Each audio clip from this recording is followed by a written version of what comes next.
Chairman Gulberg town नुसरतुल्लाह ने कहा है कि ईद उल अज़हा पर लोगों को साफ सुथरे माहौल की फराहमी की हम मुकम्मल तौर पर मॉनिटरिंग जारी रखे हुए हैं और हमारी कोशिश है कि गुलबर्ग टाउन की हदूद में तमाम यूनियन काउंसिल्स में लोगों को ईद उल अज़हा पर साफ सुथरा माहौल फराहम किया जा सके और ताफुन ज़दा माहौल से इनको दूर रखा जा सके। नुसरतुल्लाह ने आज मरकज़ी कैंप समेत दीगर इलाकों का दौरा किया और कलेक्शन पॉइंटों पर आने वाली आलाइशों और उनको डंपर लोडर की मदद से डंपिंग ग्राउंड पहुंचाने के कामों का भी खुद जायज़ा लेते रहे। इस मौके पर उनके हमरा गुलबर्ग टाउन से ताल्लुक़ रखने वाले अफसरान मौजूद थे और खुसूसन महकमा सैनिटेशन, महकमा बागात के भी, और उनकी भी कोशिश यही थी कि वो किसी तरह गुलबर्ग टाउन के लोगों को माजी की तरह एक साफ़ सुथरा माहौल फराहम करें और आलाइशों से पाक रखें। और यही वजह है कि छोटी सुजुकियों की मदद से आने वाली आलाइशें जो कि कलेक्शन पॉइंट पे आ रही थी, उनको डंपर लोडर की मदद से डंपिंग ग्राउंड रवाना किया जा रहा था। नुसरतुल्लाह चेयरमैन गुलबर्ग टाउन जहाँ इन कामों की मॉनिटरिंग कर रहे थे, वहीं पर लगाए गए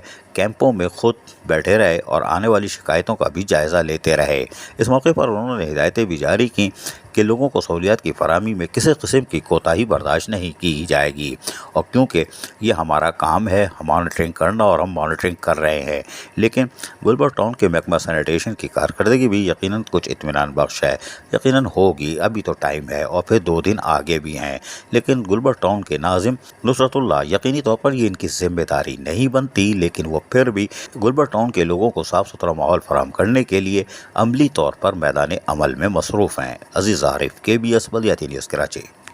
ऐसी ही खूबसूरत वीडियोस फ्यूचर में हासिल करने के लिए रेड बटन पर क्लिक करके और बेल आइकॉन को प्रेस करके हम सबके सब्सक्राइबर बनना मत भूलिए।